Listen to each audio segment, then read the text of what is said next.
Good evening, everybody. Hope everyone's having a great evening. This is Sean Donahoe, and we are just getting ready to go live here. And I just want to make sure everyone can hear me great. In fact, what I'm going to do is I was going to wear a headset, but my headset is not cooperating. So I'm going to switch a couple of things around. Can everyone hear me okay? If I can get a quick audio test. Okay, thank you, Pam, for the 5x5. I'm going to put on my headphones because I have my lovely wife here with me this evening, and I don't. If she's going to be speaking, I don't want to blast her eardrums out. And let me just see. I'm going to try that. Tam, go ahead and speak 1 second. Hello, you guys. Okay, there we go. I got her now. Okay, so what we're going to do tonight, guys, is we've got a lot of people coming in. Um, so we're going to get rocking and rolling in just a few moments. But we're going to be talking about solo mailing. I've been having a lot of questions the last few days about solo ads, how they work, what you can do, how they can help you build a powerful list, how they can basically help you build your brand and create a profit stream. And a lot of people have been asking me the question, say, okay, well, this is I've heard a lot about solo mails, but do they work? Do they not? I've heard a lot of people say bad things about them. I've heard a lot of things say good things about them. What's the truth? So that's what we're going to cover tonight. We're also going to cover some other stuff that we got going on. Um, and okay, we're going to basically it's going to be an absolute mind blow of information. You okay over there, babe? Okay. So what we're going to do first of all, let me ask: how many people have tried solo ads before? Who's tried solo ads or solo mailing or ad swaps or anything like that? Anybody? Yeah, Jennifer has. Okay, interesting. Greg. Okay, that's good. A few others as well. That's good. Okay. Now, here's the thing. When you are buying a solo mail, what you're doing is you're using one of my favorite things. It's called leverage. Now, leverage is absolutely awesome if you do it right. Now, we actually have a third person here. Heather, are you on the mic as well? I am. Okay, good, good, good. I saw you there, and that's cool. Just wanted to make sure. I'll leave everybody unmuted. We'll have a party. Um, so, what we do with solo mails is basically different than 99% because most people who do solo mails see very, very few results. And it's usually the methodology that's employed that causes the problems. Now, let me swap across to the chalkboard here. And why is that not working? Okay, needed to give it a slap. That's what it was.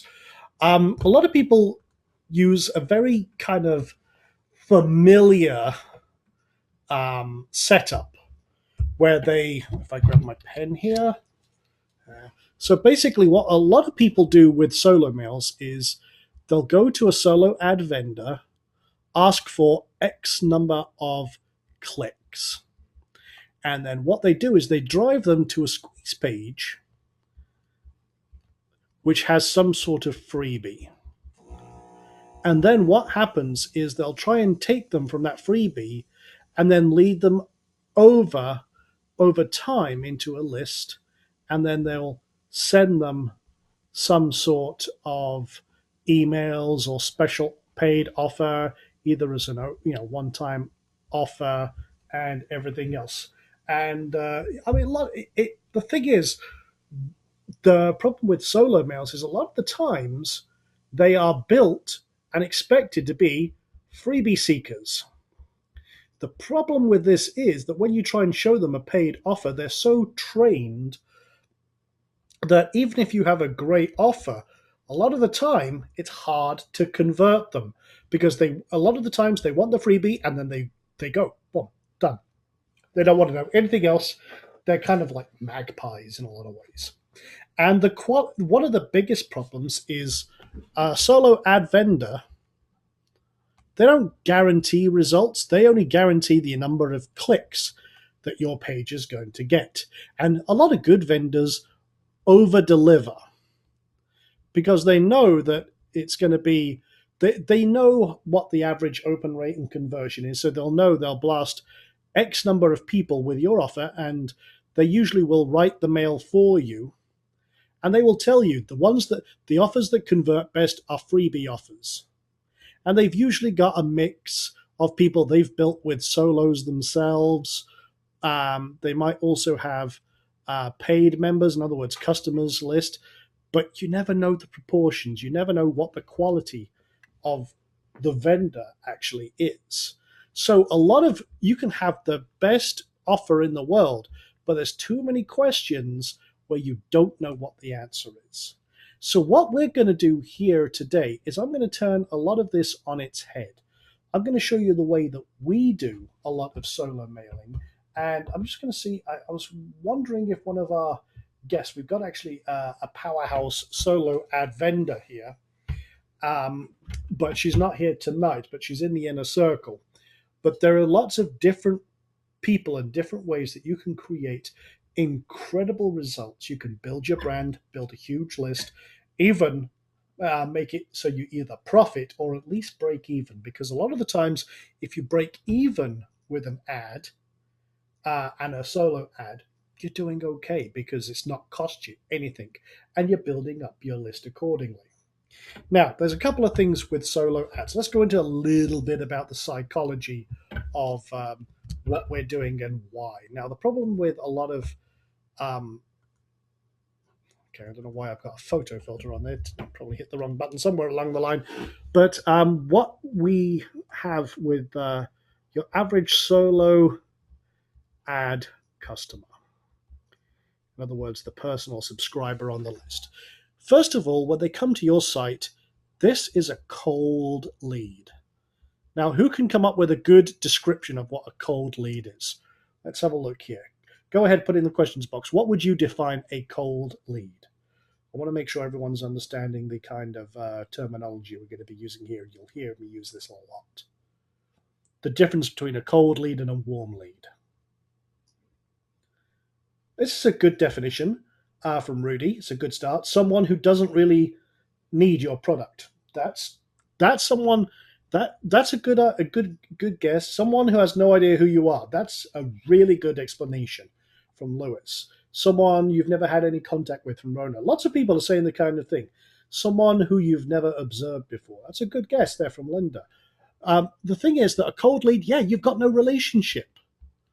They don't know who you are from Adam. They have no trust in you. They're skeptical because, again, none of these factors have been met yet. A warm lead is completely the opposite. You've got a relationship, you've got trust, and they're no longer skeptical because they know you. So that's the difference between a warm lead and a cold lead. Most solo ads, they've never heard of you. They don't know anything about you. You've built no relationship, and so it's a lot harder to convert a cold lead than it is a warm lead. So this is our first barrier right here. The next one is they're trained for freebies. Now, it depends again on the vendor, but a lot of the time a solo ad, people who build up solo ads are building it based on their own squeeze pages, their own offers, giving out kind of freebies here, freebies there, getting people to sign up. And then what they're doing is once they've got them on this big list, is they're selling mailings to people who are also offering freebies. Well, what happens is that's training your prospective lead to be expecting freebies and nothing else. Now, let me ask everyone here a question. Outside of people who have been on the Kickstart training that we offer and everything else, when you've gone elsewhere, how many freebies have you purchased that you would then automatically say, oh, this person is great, let me buy their other product? How many people have bought something immediately from a freebie? And how many people have just got the freebie and then walked away? Yeah, most people say not many buys. A couple of people say yes and yes, but most people just jump in there and boom, they're out. That's it. Depends on the offer. That's a very good point from Jennifer. You're absolutely right. It depends. What is going to trip you over from being a freebie person over to a customer. And a lot of it is to do with the flow. What are you going to give them that's going to entice them across? I'm going to give you some really, really great stuff here that's going to turn every prospective lead into a potential customer. And it's a very, very powerful strategy. So if it's usually take the freebie and go, a lot of people are saying usually take the freebie and go. And that's absolutely right, because a lot of people, we get hit with freebies all the time. And it's usually, yeah, that's cool, but we don't usually pay attention after the fact. A lot of people, I mean, okay, let me ask this. How many people have put a fake email into a squeeze page just because you want the freebie, but you don't want to be hammered afterwards? How many people have done that? Yeah, most people, myself included. And don't feel guilty about it. Everyone does. Everyone does. It's just the way. Yeah, trash email. A lot of us have trash emails that we'll throw stuff on because we know that it might lead to something else. So, what we do in our systems is do something a little different. I'm going to show you some of the techniques that we do. So, first of all, these are the two biggest hurdles to get over. The next one is actually converting, because it's hard. With all of these factors, the converting is the hard part. And if you get them once, you can if you get them to convert once, you will get them to convert again and again and again, because afterwards you've got customers, you've got a relationship, you've got trust, and you've beaten their skepticism. So how do we actually do this? Well, let's go over what actually the process of a solo ad. What happens? Well, first of all, you find a solo vendor, someone who's got a sizable list and they're selling clicks. So if I approached a solo vendor, I might want, say, 1,000 clicks. And I would expect that they would drive that traffic. They might hit, for example, if they get an average of a 10% conversion of opens and click-throughs. So let's say that they have to send 10,000 emails to get 1,000 actual clicks. Well, that's great. So first of all, you're being seen by 10,000 people, or maybe more, maybe 20,000. It depends on the conversion rate. But 10,000 people will actually click on that email and go through to some sort of page. Once they're on there, they either sign up or go away. But that's as far as the solo ad vendor is involved. What our job is, right from this very step here, is to make sure that we do something cool. Now, the way I do it, and a lot of the time, because I want instant engagement. Now, let me ask you, who thinks that, okay, how many people have got squeeze pages where they're giving away a PDF or something like that? Something that's downloadable, okay? See how many people have squeeze page with something free or downloadable on it right now. Okay, quite a few people. Yep, they've got something downloadable. Okay. A lot of people say yes. Okay, now, let me ask you a question. How many of you have gone to a squeeze page, gone through the process of signing up, downloaded the PDF, and then thought to yourself, I'll read that later, and never did? How many of you have got PDFs on your machine that you've downloaded, thought was a great idea, but never actually read it? Okay. Yep. Everybody. Okay. Here's my solo trick number one. First of all, my first squeeze page is watch this video. I don't deal with downloads a lot of the time. For a lot of my highest converting systems, I say watch this video. Now, don't get me wrong, PDFs convert all the time. Most people don't read them. Even though we go to all the effort of creating some of the most kick-ass content on the planet, I actually have a way to track opens, people who activate it and read it, and most of the time they never do. Drives me absolutely insane. And then I have people come to me and say, "Oh, do you have any training on this?" "Yes, it's in that download you got." Drives me crazy. So here's the first thing. While we have them interested, they've clicked, they obviously are showing some sort of positive engagement. We give them the opportunity to watch this video. And then what we do, as soon as they click the video to play it, we'll have a little opt-in box pop up. So basically this looks like a video, but then it pops up with what's called a 2-step sign up. Because what we're doing is, the first thing we're doing is we're not showing a squeeze page. It looks like a video page with a title. And the actual sign up doesn't show, because people see, how many people, okay, I'm asking lots of questions here this evening. How many people have gone to a squeeze page, seen that it's a squeeze page, and just because it's asking for your name and email, clicked away before you even take action? You have a natural psychological thing that as soon as you see a squeeze page, boom, we're out of it. Okay, yeah, most people. Most people absolutely hate squeeze pages. Think, oh God, that's just going to get me spammed. That Sean Donahoe guy, he sends me 3 emails every day, and which I do. So a lot of people are like, oh my good grief, there's so much information, so much. I just don't need to be on another mailing list. Well, here's the thing.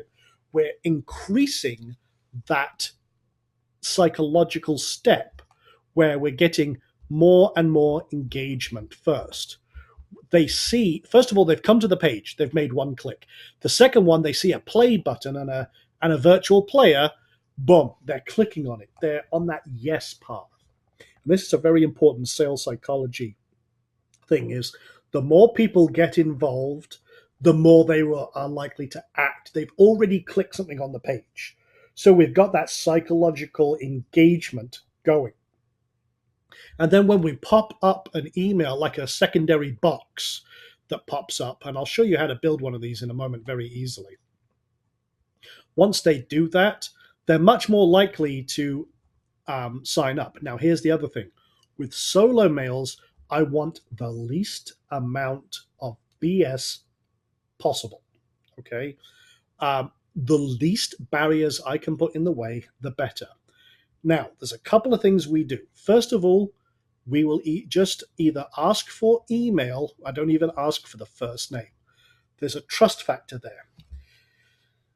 When a lot of people will ask for an email and a name, we feel that is, and again, we have a natural thing. We don't know this person that we're on the squeeze page of.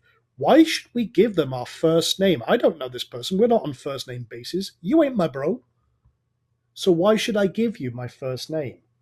Why should I even tell you who I am? I like my anonymity. The internet is the anonymous source of information. So a lot of people have that, again, built-in skepticism, built-in resistance to give away personal information. I mean, let me ask Tan. I mean, you've been involved for a while. I mean, when you go on to fill in a form, how offended do you get? The more information they ask for, the more do you get offended, like I do? So, like, oh my, what do you want, my firstborn or anything like that? I'll give him maybe my first name and a throwaway email, but I'm not going to give him my phone number or my address or, my age, anything like that. Well, you could tell him you're 21. It's okay. I can tell him that, but I get offended. My age, it's kind of creepy. Yeah. Well, a lot of people, certainly in the IM world, for example, have that resistance. Now, here's the cool thing. Outside of IM, it's a different matter. A lot of people, certainly in the IM industry, affiliate marketing, they're bombarded with this high conversion stuff every day. But it's kind of interesting. How many people get offended when they have to put in their names and stuff like that and think, oh my, this is too much? Or even that, oh, well, I can't be bothered to type in my name and my email. That's another one, is laziness. People get lazy. And I'm just like, oh, Well, I don't want to do that much work for that 100-page document. I mean, put in my name and email. Again, you're dealing with a very lazy psychology, and we do this. I'm guilty of this. I actually, there was a really great piece of like a really great squeeze page, and it helped me. I was like, that might be interesting, and it was a two-step, and I was much more likely to get that because it was a two-step rather than if I'd see, a lot of the pages I see, because I get hammered with squeeze pages and emails. I get upwards of 3 to 5,000 emails a day. Okay. And very, very rarely, I'll be quite honest, I never read my email. I just can't. I have stuff that I flag that's important, and then everything else I just have to ignore. I can't, even my team goes through some of my emails because I have to have an email assistant in many ways. But occasionally I'll get one that comes across like someone from a JV partner throws me something and says, "Oh, have you checked this out?" Or someone in the inner circle shares something with me and says, "Hey, have you checked this out?" I'm like, no, I'll check it out. And then if it may be really great information, but if it's asking me for my name and email, yeah, my first reaction is, well, I could put some fake information and use my throwaway email.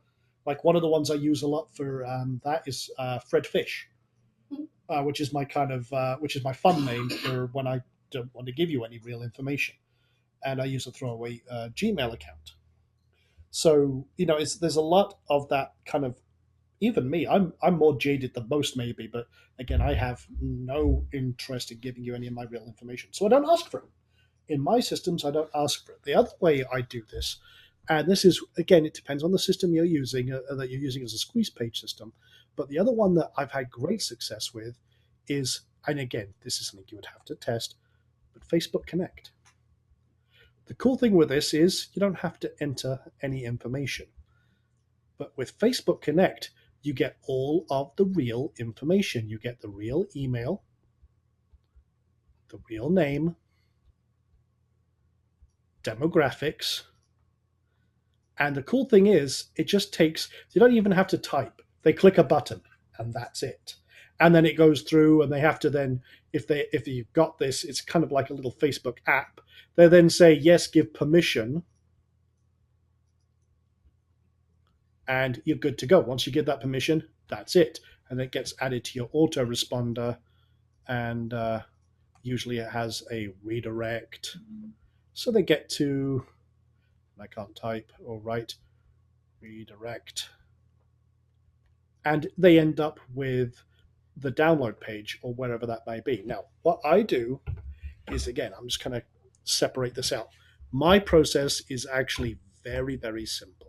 So first of all, let me kind of draw it out and map it out a little better. So the first thing I have is a great headline, something boom, boom, boom, something with a large value up front. You want to give great information right up front, but you don't want to use the word free.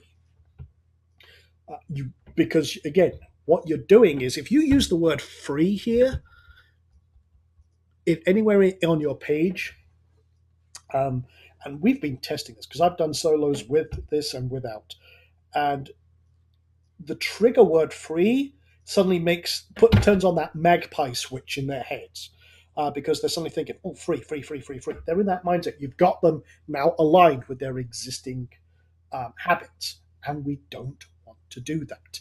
So the first thing I do is I actually don't mention the word free, even if what I'm about to give them is free of charge. What I do is I tell them the biggest benefit. What are they going to get right now? And remember the 4 questions I always say. Why me? Why you? Why this? And why now? And I do that in my headline. The big benefit is the why me. If I'm coming to your squeeze page right now, why should I give a damn? Again, we've got to break past that entire skeptic mindset. So, first of all, the thing you want to do is you want to give them gold, pure, unadulterated gold information. You want to find, even if you've got a really great product, say, for example, you've got a great product, okay, and it's a $47 product on the back end or something like that that you're leading into. You want to find the one gold nugget from this, even if it's part of your paid thing, and then give it to them. You give them that right up front. So you tell them about it, tell them what they're going to get, show them the video. Now, once they click on that, that's when you get this secondary little thing that says, okay, put your email in and show me the video. That's it. Show me the video. And then boom, what happens is we then take them, they're now on, oh my good grief, I am not going to win design award for my art skills here.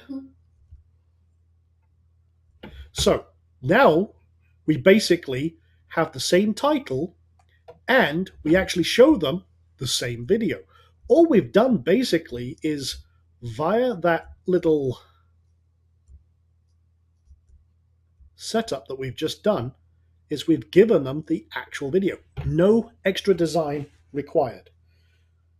It's identical. All you've done is basically you've created your video page, you took a snapshot of the video and put it over here, and then you've made this a two-step sign up. That's basically it. Then what we do is, and this is the cool killer thing. Remember we said the why this, why you, sorry, why me, why you, why this, why now. Okay, so we've still got the why me. Okay, that's the headline. Then we talk about that. We reinforce the benefits of the why me in the video. We also then establish your authority. Again, we're creating an immediate rapport and trust. Now, me personally, I will stand in front of a camera. The reason being is that creates an immediate rapport. People can see you, people can see you're genuine, people can see that you're a real person, and again, we connect. That is very powerful. I'm not getting them to download a PDF that they may or may not read. I'm creating immediate engagement. Now, the information I give them is valuable, but incomplete. It's one piece of the jigsaw. Imagine that this is your information. How many people have done a jigsaw, but they start with a corner and they try and get all four corners, the corner pieces, before they start the jigsaw? Then you try and find the edges so that you can make the pattern in the middle. And then you're left with a hole. You can start seeing progress. Okay, or is it just me? Am I the only geek here that does jigsaw puzzles anymore? But my wife's looking at me like I'm Sheldon from Big Bang Theory. But no, that's what we're trying to do. We're giving them the corner pieces. We're giving them, and we're also giving them the box so they can see the picture. Even if it's a smiley face, goofy thing, big ears. I don't know. Like I said, I'm not going to win any. It looks like Shrek now. But say if that's the picture, we give them the overall picture, and we give them the first pieces to get there, but it's incomplete. What we're doing there is we're giving them really great information, but it has to be continued to complete everything. So what you're doing is not only are you creating engagement, you're creating desire and the need to complete. Because now you've kind of pre-sold them. And this is the beautiful thing. This video that they're getting at zero cost is basically a pre-sell page. I never, ever in these pages mention the word free. We give them some great information, but we're basically pre-selling a solution. If it's an acne product, I'll give a prime example. Say, for example, my thing over here was how to cure acne or how to cure an acne breakout in 24 hours at home without any expensive chemicals or without, any drugs or creams also that can damage your skin, whatever my hook is. So my first thing is I would try and give an immediate solution. Now, funnily enough, one of the home remedies is toothpaste. Now, you're not going to see me, even if I had the worst acne, slap a whole lot of Colgate over my mug. It's not going to happen. But some people do. It's a natural home remedy. So that stops an outbreak, but it doesn't cure the acne. So what I'm doing is I'm giving them a short-term solution, but I'm telling them, with this, I would give them, tell them a little bit about acne, why it happens, and then say, well, here's how you fix it within 24 hours, or you stop a big outbreak. What I do then is I always do the however. This is just the first part of it. And that will stop an immediate outbreak, but it's not a cure. There are other ways you can cure this. There are many homeopathic and home-based remedies that work far, far better than the store-bought pharmacy products that can actually damage your skin. And I'll talk about those and why they need to address that. Again, that kind of establishes in my authority, tells them why it's important to them. And then what I'll do is I'll tell them about the full product. And in this case, I would then bring that down to talk about the actual full solution. This is just a small part of a much bigger picture. But now they're engaged, they're hooked, they've understood why it's important to them, you've established a rapport, and now you can make your offer. Now, again, one thing I've always found is I keep that offer, if I can, below $10. That has worked very well for me. You can also use this for CPA offers and affiliate offers as well. Okay, I'm running out of paper there. But you get the idea. The cool thing is that this engagement level makes all of the difference in the world. It converts far better than a PDF. And even if you don't stand in front of the camera and do like I do, with a green screen, you don't need to. You can do it with PowerPoint. But it's always good to establish that immediate engagement. Your voice, your presentation style, look professional in terms of your layout. We've got video templates and stuff from the Inner Circle. But again, it converts far more, especially with cold traffic. Now, someone's asked a very good question. Can you do this with other forms of traffic conversion? Absolutely. Any type of cold traffic. Facebook, prime example. PPC, media buys.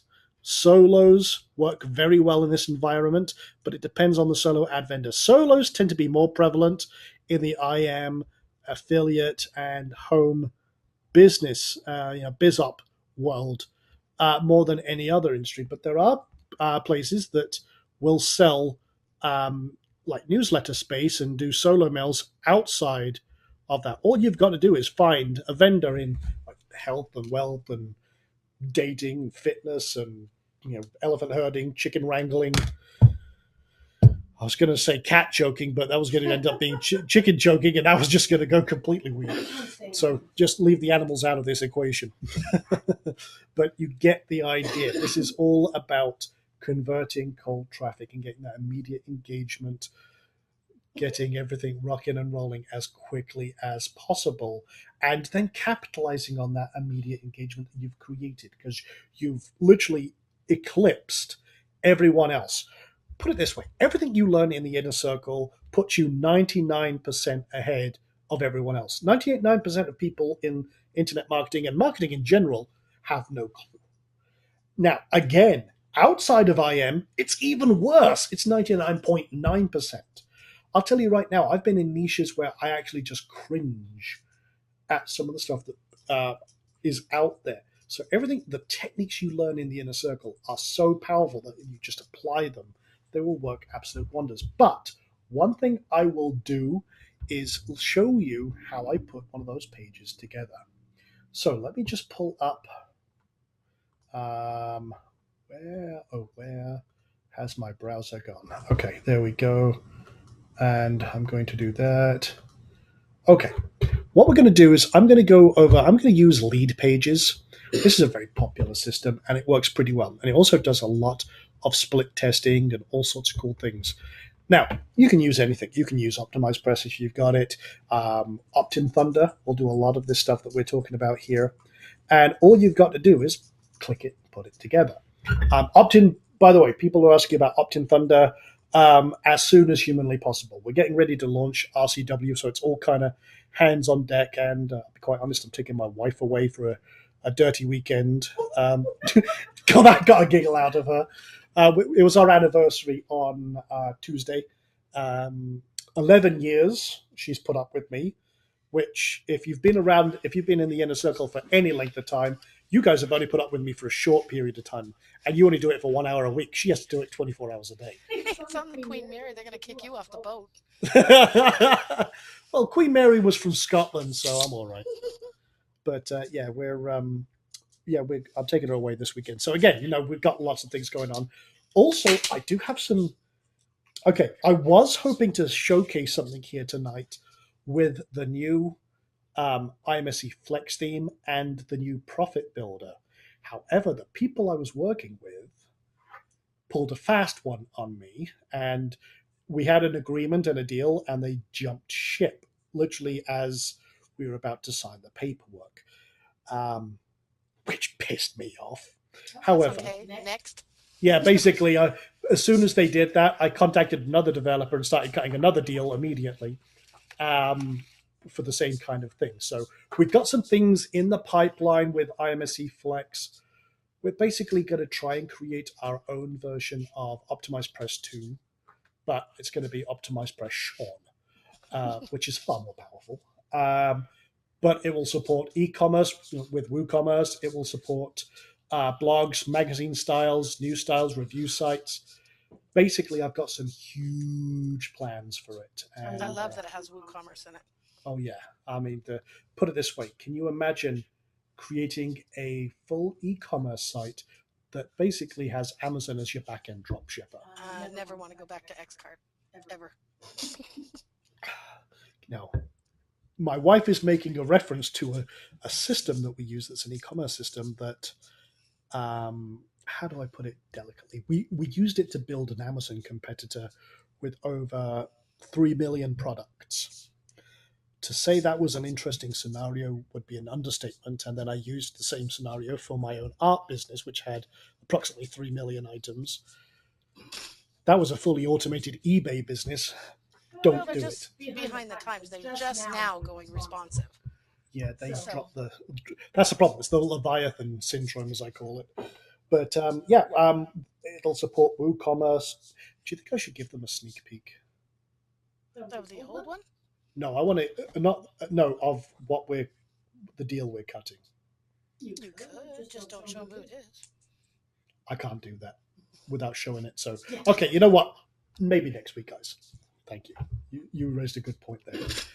So anyway, let's not get sidetracked. People are asking about that. We got some real big goodies coming over. It's very cool, though. It's costing me a bloody arm and a leg, but it's worth it for you guys. And put it this way: if you try to do this deal yourself, it would be upwards of $10,000 to $20,000. Okay, I'm not going to BS you, and I'm doing this only for the inner circle. We got something pretty damn cool coming your way. But anyway, I digress, as I often do. Let's have a look and create a opt-in page. Now, lead pages allows you to basically. One second, turn off your mic because I'm getting a little bit of an echo. And I think it's because I'm coming through your mic, which is coming through mine. But lead pages allows you to create sales pages, but you get a preview of how they've converted to kind of a little bit of proven methodology. I love this system, and we're going to be using it a lot. But what you can do is you can take one of these and convert it as you see fit. So, for example, if I look at the opt-in pages, and then I can sort by conversion rate and see which ones are converting very well. So I'm looking at these, and you can see these ones are converting the best for whatever reason. These ones are not. And it's kind of like, well, why is that? What are they doing wrong? Is there something going on? And so I will look for one that actually does most of the stuff I want. It might have a few of the things I want, and then I'll modify it. Now, in this case, I'll take this one. I like this one, but I'll actually kill some of the things. And it'll ask you, do you want to actually say which industry you're in? Me? No. None of your damn business. So what I will do is this is for a actual fan page where people sign get instant access. If you click it, it does this two-step process. Okay, that's great. Here's what I do. First of all, I kill the elements I don't want. So this one, I might kill that. Yep, kill that. I don't want that. Get the heck out of here. And I can build up everything I want just as I see fit. So I'm going to call this, let's call it the acne video 1. Okay, so I can do that. And I might have change my title, how to stop, let's see, watch this amazing video on how to stop your acne breakouts in under 24 hours. Now, I'll be quite honest, a lot of this stuff I like doing myself because I'm a code monkey. I will, for example, I will remove the spacing on that. I'm just showing you the easiest way. So I will do that. Clear your acne breakouts without harmful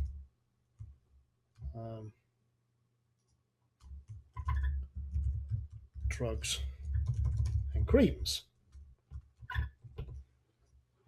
So, boom, boom, boom. And then I would, instead of having an actual video here, because you see this is a video embed code, I would actually insert some sort of graphic instead. You can check, see what's going on. Here's another thing that works very well is some benefits. And then boom, boom, boom. And you can do that, but I'll change that because I don't want that. And I want to customize this form a little bit so I can then change my integration. I'll change the button because I don't want to say that. Access the video now. And then remove the spacing because they've got like 20 tons of spacing there. Okay. So something like that. And it says enter your name and email. Don't want that. And just as simple as that. I don't like that on 2 lines. So I'll either make it bigger. No, not that big, apparently. There we go. So, just like that, and then I'd have my thank you page and where I want them to go and all that kind of good malarkey. It's not difficult. If I want to put some tracking codes, hey, even with my squeeze pages, I'm going to give you another little hint. If they come to your squeeze page, drop a retargeting pixel and target them everywhere. Make sure you don't, any bounce off leads you don't lose. It works great. Just put a tracking pixel in here and you're good to go. So now that that's done, I can send them to the actual page. And I would basically create another page with absolutely everything I want to do. Form image. Just see that. I want to see if that's visible. Don't see that. Okay, cancel that. Okay, cancel that. There is, I want to change the get instant access. Where is that bugger?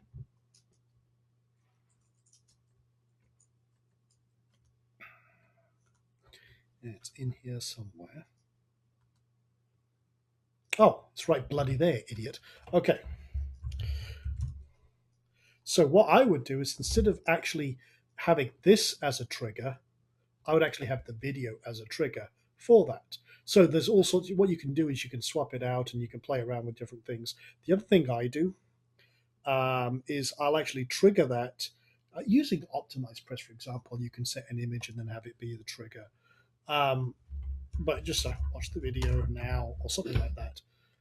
And you can do that. It's the same thing. It'll pop up and boom, boom, boom. This just becomes the image. And you can have that so it pops up even with JavaScript or something like that if you want to. It's entirely up to you. And then you just boom, boom, boom, done. and then you replicate that page with the actual video on it with the buttons gone. You don't need them anymore. They've already subscribed. Simple as that. And then once you're set up with that, you can then add a new variation, change the title, swap it around. A/B split test works perfectly. And you can just split test and change different things until you've got your maximum conversion. Another thing that we've done in the past is we'll set up a squeeze page, and before we actually go buy solos, we'll blast some Facebook traffic right at it, directly to our target demographic, and get an idea of our conversions.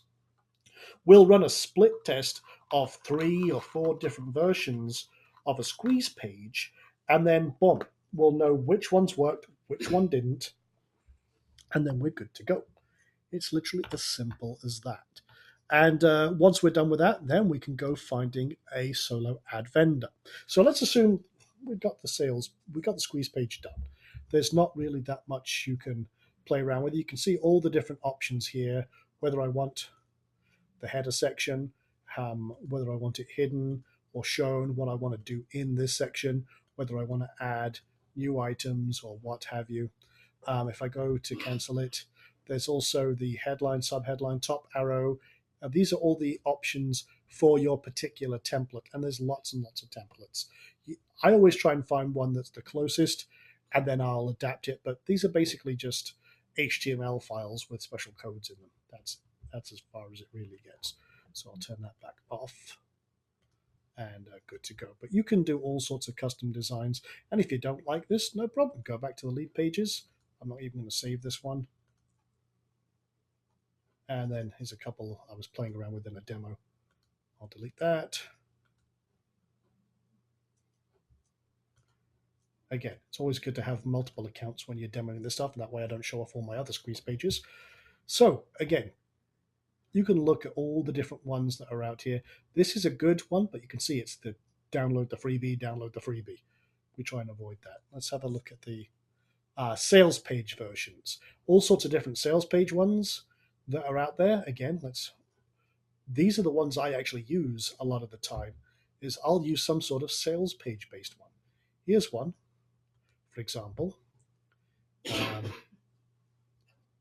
Just as an example, boom, very simple. Put your header up here. Create a header, change that.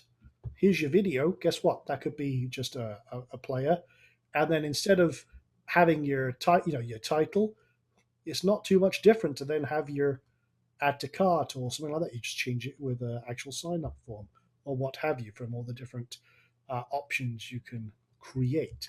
And it's very easy. They curate all these pre-done templates, but you can do the same in OptimizePress or any other squeeze page system you might have. For the most part, you can set up your opt-in page. OptimizePress has a 2-step login. OptinThunder has a 2-step login, and Facebook Connect and everything else. So there's lots of different options you can take. I mean, this is just a demo. OptinThunder, which is our new plugin that we're going to be releasing. Say again? Sound check. Okay. Crank up the volume. Is that better? Oh, you can't hear because you've got yours turned off, so that's okay. But okay, so yeah, I forgot I was going to do it I was going to install Windows on this one. So okay, so I'll try and keep the audio up as much as possible. But yeah, I mean, OptinThunder, which is our new plugin that we're kind of completing. I'll just show you the progress of this one. We're actually, I've had to suspend this one temporarily while we work on RCW, but we've got all sorts of options. We've now got city tracking. So, for example, I could have this say acne scar removal in whatever city you're in, Hesperia, Victorville, Mount Olympus. Okay. My wife is telling me I need to speak louder and enunciate. So here we go, guys. There you go. So I will try and speak up. And thankfully, my wife has earmuffs on right now with her headphones, so I'm not blasting her out. I always try and be considerate of her sitting across the desk from me because my voice does tend to travel. So we've got all sorts of little options that we're adding in here for the headline and stuff like that. So we're not quite finished with it yet. I'm not quite happy with it, so you ain't got it yet until I am.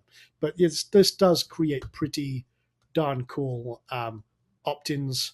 So, for example, this is just one, and then it goes to the two-stage, put in your name and email, and things like that. And obviously, this is a little bit bright, but that's just because that's the default, and we're playing around with that. Now, how do you actually find solo ad vendors, and how do you actually determine if they're any damn good? Well, there's a couple of ways that I do it. There's lots of Skype rooms, and there's also lots of Facebook groups for solo ad buyers. One place I go a lot is this site. It's called Solo Ads X. It's created by a couple of people in the industry who want to kind of go over who is actually decent, who actually has pretty good conversions and things like that. Now, it's actually created by a guy called Prashant Sharma, but funnily enough, he's given himself the number one spot. But you can rearrange by who's got the best conversions, kind of gives you an idea about what's the cost per click roughly, how much you're paying for one of those clicks. Now, remember, a click is not a conversion. A click is someone who's actually gone to your ad. The conversion rate is really what you're kind of interested in to see what kind of things they got going on. And then you've got all sorts of other metrics as well. But one thing, whenever you're looking at solo ads, vendors, any one of them, you want to make sure they've got a website where you can see more about their stuff. If they're just a fly-by-night, and this is why this was created, it prevents the fly-by-night guys. So if you, for example, click on one of these links, it'll tell you a little bit about what they're doing, what they're offering, if there's any real testimonials, and you always should speak to them, speak to the vendor before you do anything. Now, currently sold out, so that's kind of interesting there. Let me actually go with a couple of the other ones and see what is. Now, I don't expect lots of great quality in terms of sales pages. I'm looking at the information, testimonials, and just to give you an idea, 500 clicks, $175. You want to be able to convert at least some of those to conversion. So say, for example, you've got a $47 product. I'll just keep it simple. Your base product, or even if you go low, let's keep it, say, $10. You need, out of those 500 clicks, you need 18 sales. Oh, hold on. My joy bit is going off on my other screen. I was going to say, it's going to go ding, ding, ding. Oh, well. But yeah, let's, sorry. I'm sniping stuff off eBay, and one of the timers just went off, and apparently I won. Good. Okay, another collectible for my collection of Scotch memorabilia, which drives my wife. Okay, I've suddenly got into eBay, into Glenfiddich and whiskey collectibles, and we're getting about 5 packages a day here, and then my eBay thing is going off like crazy as I'm sniping stuff. So anyway, to convert sales, you only need about 18 sales to convert to make that break even. Now, obviously, you'd want a deeper funnel. So where you've got a cheap product at the front end, behind that, you might have a more expensive product. And then if you, for example, just to show you the kind of scale and economy here, if you had, say, let's take that 500 clicks, just as an example, okay? And that's $175, just to show you my math. If you've only got a $10 product in your funnel, you need 18 sales to just break even. Okay, that's asking a lot, but you're building up. You've got, let's assume that you've got quite a few new people on your list by doing that. 18 sales, is that possible? Depends on your offer, obviously. However, if behind that you had a $47 product, remember my 747 formula, my Boeing formula.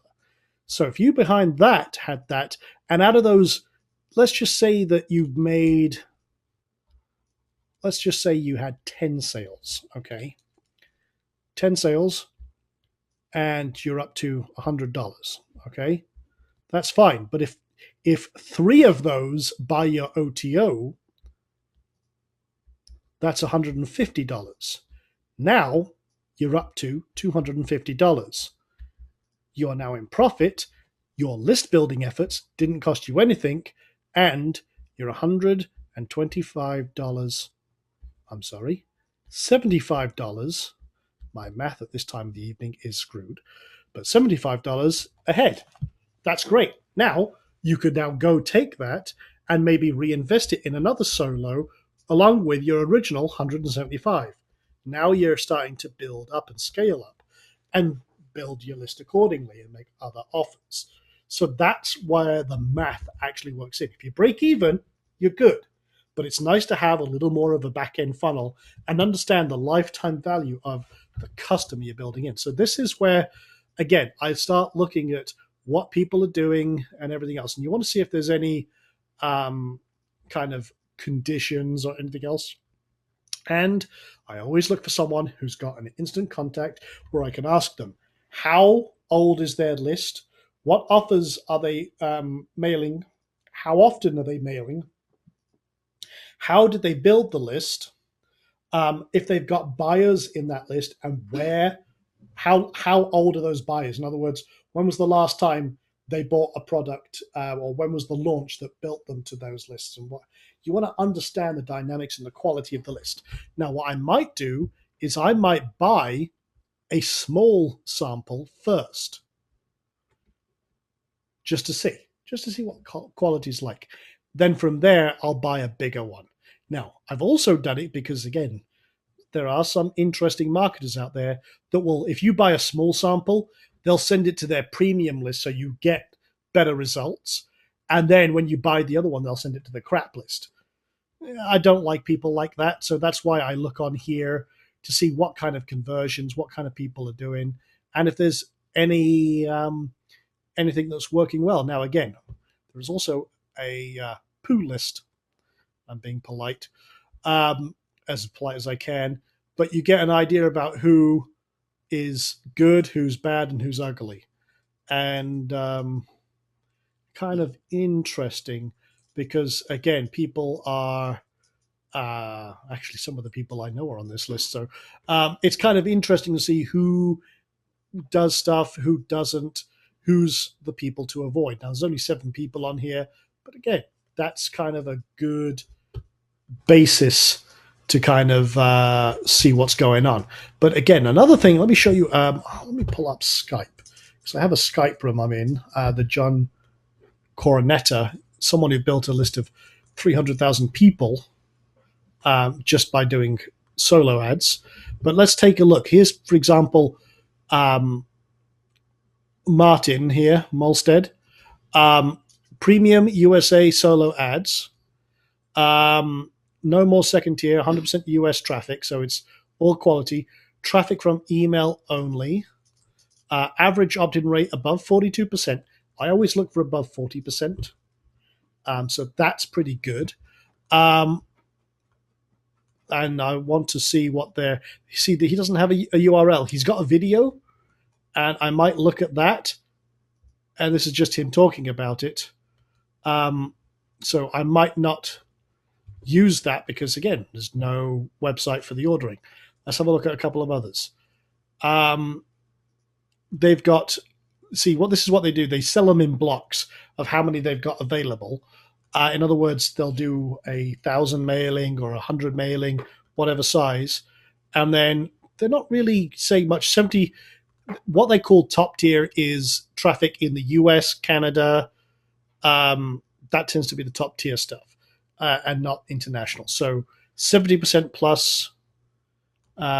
Here's a new testimonial. Let's have a look at their testimonial. Ordered 200, received 217, 44% opt-in rate. Tier 1 traffic, only 2 sales, but again, it depends on what they're doing. That's only a 200 mail. It's kind of interesting to see what they get out of that. But again, remember, you build a list, you also then can keep mailing to that list as well. So you can make money in the long run. But again, one thing I like to do with solo mails is follow up, follow up, follow up, follow up, follow up, and if I get a chance to, follow up. You want to keep building that relationship and increasing that so that they're trusting you and they're not starting to look elsewhere for the next freebie Magpie Fest. So again, let's have a look at a couple of other ones. Funnel clicks for a crazy low price. Well, they don't tell you anything about what's going on here. And oh my God, that is painful. Before I even start, I'm clicking off that. Again, I do take a lot of, you get a lot of ideas about the person you're dealing with by the way they treat their business. I don't know why this person's doing insurance. Okay, this is this one's a little more interesting. Either my traffic converts into leads or opt-ins, or it's free. That's someone who's starting to stand behind what they're saying. They've taken a lot more. They've got a lot more video testimonials. That's a sign of good quality. Let's see. 91 leads, 5 sales, doubled his money, 112 new leads, 3 sales. So they probably didn't buy that much of a size of a blast, but that's fine. But you can start engaging with that and start finding out what's going on. So again, it's a case of playing around with the numbers, getting your feet wet, making a test, getting things going, and then maximizing it. And like I say, the cool thing with solar mails is you don't just have to stick with solar mails. You get a funnel going like that, and for something very simple that's converting, you can throw any amount of traffic at it at all. And it works out very well. So, okay, now 10. Show you, I see some red flags, so go ahead, drop it on me. Give me some questions. Okay, let me look here. The first one from earlier on was, do you have an ad finished that they could look at? And is there a specific video player you would use for opt-ins? That's a great question. I can't give you one of my examples because it's all in the niches that I don't like to share. But I'll see if I can genericize something for. Give me a few days on that. I'll put something together in Optimize because that's where most of my templates for this are, and I'll put something together that's generic enough that you can use as an example. Will that work? I don't. We'll put that together for you. Okay. Then can you use the theme on Inner Circle with Optimize Press as a plugin? With meaning Dorita or whatever it is.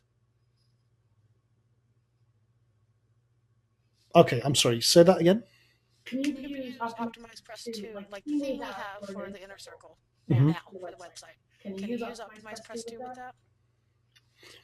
You can use Optimize Press 2's plugin with any site, any theme. The Inner Circle, I just want to clarify if you mean IMSC Flex, because that's the theme in the Inner Circle. The theme we actually use for the Inner Circle, as in the members area there, is actually a Rocket theme. And then the one on the IM Success Center is Jaredar, but we use Optimize Press as a plugin on both of them. So yes, you can, and you can use it with IMSC Flex as well. Okay. Let's see if I can. I'm not sure I understand this question, but I'll read it to you. Have you seen the videos where the presentation is in the middle of the page? When a page change happens, text appears at the top of the video, and you're listening to the presentation, and then there's 2 messages, one in the presentation box and another message on top. Yeah, you can do that with. No, that's a little complicated, but we use Easy Video Suite to do that, and then you can have little calls to action and little elements appear everywhere. That's Easy Video Suite, and that's the one I use for a lot of my video players. It's a very, very cool system. Should I show it real quick? It's expensive. It's not bloody cheap. And you have to have S3 or Bucket or something. Yeah, you have to have Amazon S3, but you can do all sorts of. Yes, yeah. So you don't have to have those. It's just faster to have S3. No, you have to have one, but I think they give you an option where you can use theirs, but you pay a fee. But I can't remember if that's true or not. But I think you're better off having your own Amazon S3. It doesn't cost you anything to set up. You just pay for what you serve in gigabytes, and it's dirt cheap. Okay. Let's see. Next one would be, if we drop a retargeting pixel, do we still have to place ads on the site with perfectaudience.com or others? Yeah, you basically create a campaign so that you basically create a campaign, put all your ad sizes up there, and they just start appearing everywhere. And with solar mails and everything else, if you've got someone targeted, that works very well. It's kind of a little secret ninja thing for solar mailing. A lot of people don't do it. A lot of people don't even know to do it. The other cool thing with some of these systems, and I'm working on a system to do this because Perfect Audience is the only one doing it right now, is actually in an HTML email you can put a pixel. Most of them use JavaScript. It's a pain in the butt. However, I'm working on a system where you can put a fake image and then it loads a HTML page in that image spot that then loads and drops the cookie. It's a little convoluted, but I'm working on a solution so I can drop any network's retargeting pixel in my emails as well. Imagine that I've got a list of 100,000 people for a launch, and I hit it again and again and again, and all the time I'm dropping a retargeting pixel right in my email to 100,000 people just by opening an email. That even when they're tapping through their email, it does a preview of that email, it drops the cookie. A bit sneaky, but I'm working on something along those lines. Okay. What do they mean by no exit pop-ups or no exit pops? Does that mean they don't use them or they don't want them? Want you to have them on your squeeze page? It can mean both. You have to read the fine print. It means they don't want you having any exit pop-ups on your squeeze page, or they're not building their list using exit pop-ups themselves. So most of the time they don't want you doing it because they think that's going to be upset their subscribers and they're going to unsubscribe and stuff like that. Personally, if anyone restricts me in that way, I don't buy solos from them. Will these solo ad vendors give you a free sample if you ask them for it? No. No? Okay. Then the last one is, you've asked a bunch of questions. You were telling me to ask. Can you put that in the chat box or type it up or anything like that? Certainly. I'll do that real quick. The questions are, why you? Sorry. Why me? Okay, my good grief, I'm using the wrong Oh, button. okay. I could have done that for you. Sorry. It's okay. The infamous questions of all sales. Okay, so why me? Why you? Why this? And why now? These 4 questions are the secret of millions of dollars in sales, and I'm not exaggerating one bit when I say that. Every sales page I do, everything I do is based around those 4 questions. Why me? And just to go over them real quick. Why me means, why is it relevant to them? Why should they give a damn? Why should they spend and waste their time on your page rather than going looking at pictures of cute kittens doing silly things? So it's the immediate engagement. Why that? Why you is establishing authority. In other words, why should they listen to you about SEO? Well, why should they listen to me about SEO? Establish my credibility. Sorry, go ahead, Tim. Okay, now do another set of questions. The ones that you asked the solo vendors. Oh, bugger. You did that really well, though. Okay, well, we'll go over that in a second. So just to finish off this set of questions, why this is in what are you offering? Why now is why should they act now? What's the scarcity? What's the risks? What's the illogical or emotional reason they should take action? Now, for the next set of questions, basically, how was the list built? What offers do they respond to? Are there buyers in the list? How old is that buyer's list?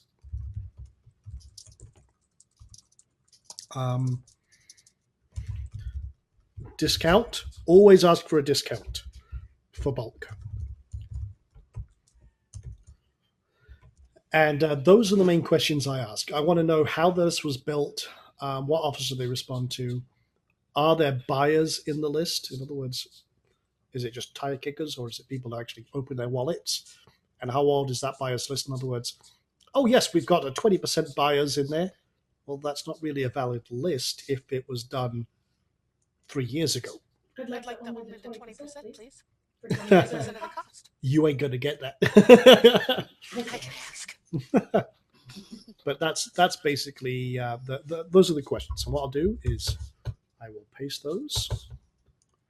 What I'll do is I'll also post them in Notepad and I'll put them under the tonight's session, and then I'll put them in the chat box as well. Okay. So there you go. There you go. So okay, any other questions? I don't think so. Okay, Not so that in I that know case, of. guys, put your hands up if you have a live question, and we'll rock and roll from there. We'll see who's got some questions, and hopefully I've got some answers.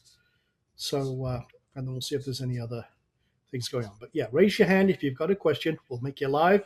We'll rock and roll. And no one's raising their hand. Okay. Oh no, there's Lewis. There we go.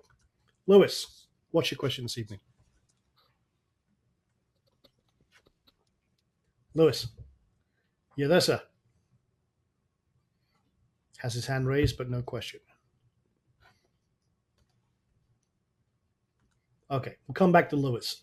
Let's see. Okay, let's go with Rudy. Rudy, go ahead, sir. What's your question this evening? Oh, you are unmute. Oh, hi.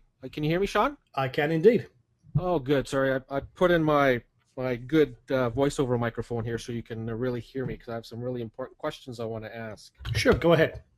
Okay, so the first question I have is regarding your Firestorm SEO training. Is that still relevant technique in today's Google Panda era? Now, I'm going to be quite honest, that's an old course. Some of the techniques, yes, are timeless. Things like building satellite sites and whatnot.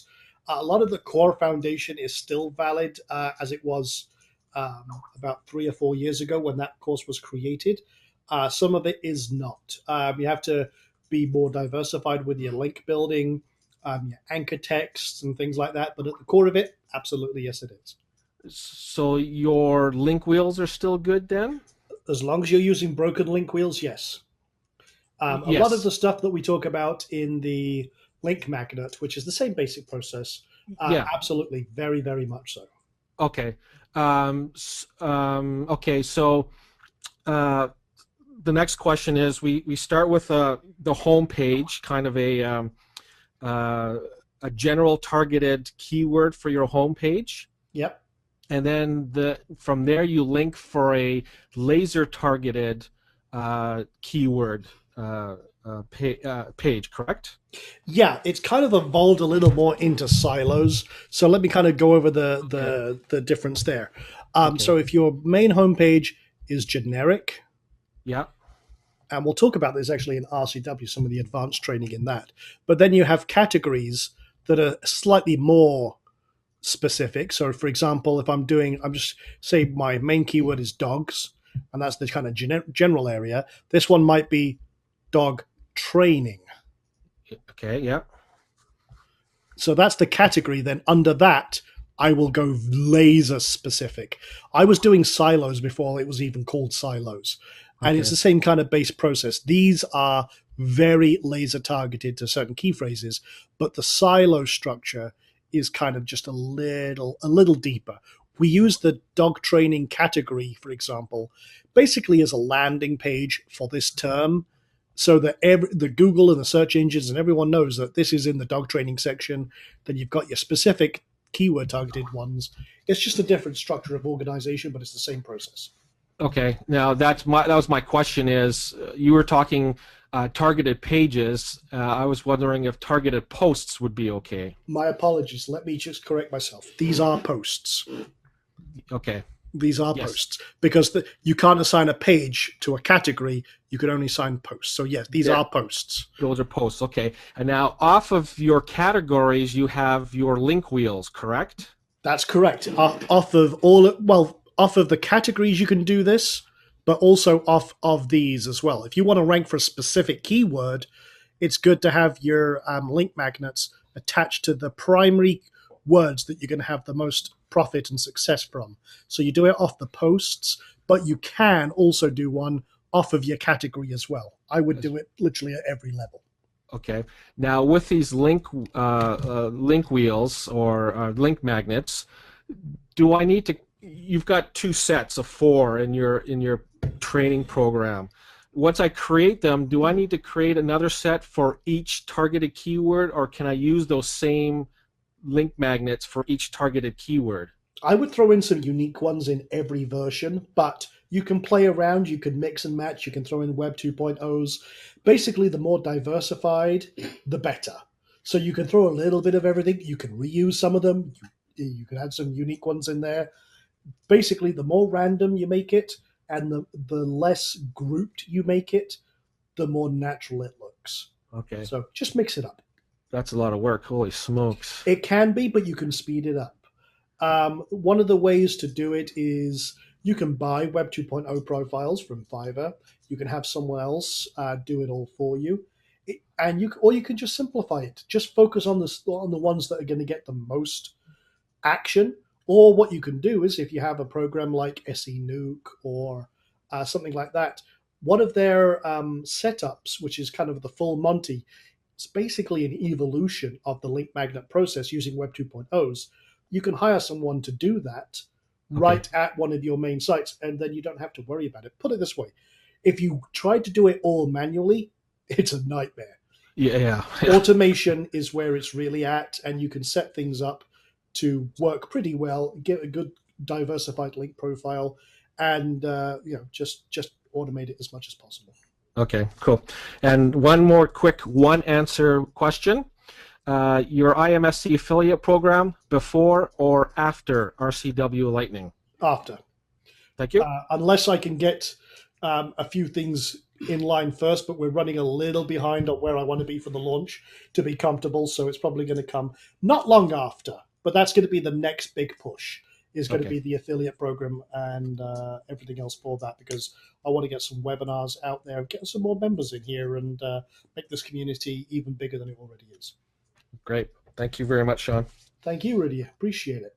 So, okay. So, yeah, there you go, guys. Yeah, we are going to be opening up the doors, and we'll have some fun with that as well. Now, I've got 2 Lewises now, and both with their hands up. He got booted. Oh, he got booted. Okay, so let me try and unmute one of them and see what happens. Go ahead. Okay, apparently that one doesn't work, so I'll try the other one. Lewis, are you there, sir? Yes, sir. How you doing? Okay, there we go. I was like, no, don't kick me off. So what can I do for you this evening, sir? I was wondering if you recommended using lead pages to set up all those pages that you were talking about, or would you use something like a funnel kit, or is there something that would be easier to set up one of those landing pages more than others? It really depends on what you want to do. You can do it with lead pages.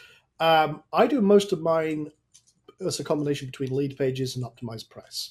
I split test all sorts of things, which is why I'm thinking I can do an optimized press setup, but either one works.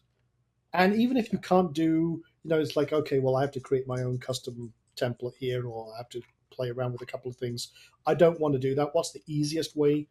Honestly, optimized press might be the easiest way.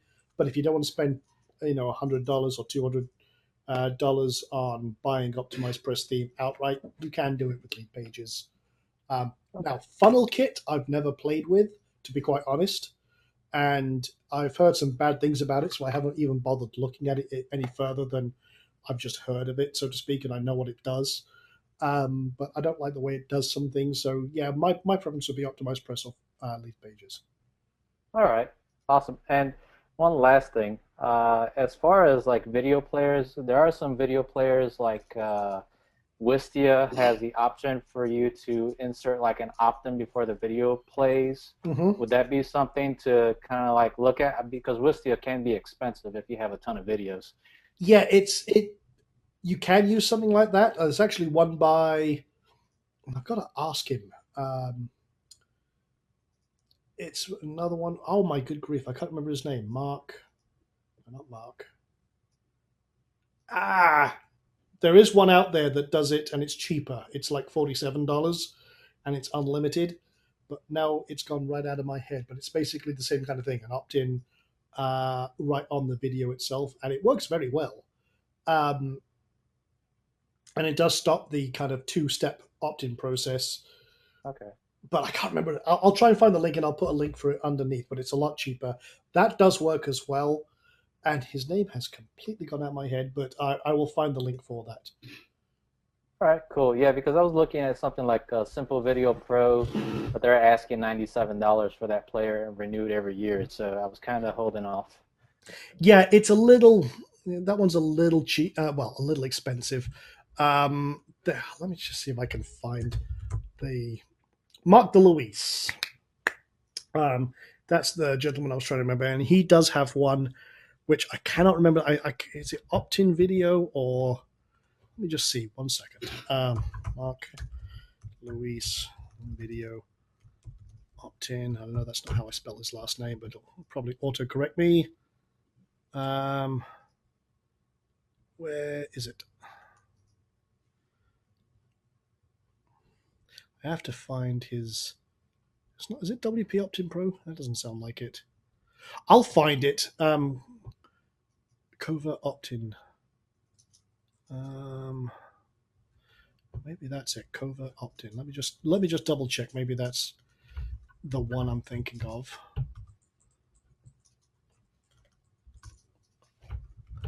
It's actually pretty bloody cool if it's the one I'm thinking of.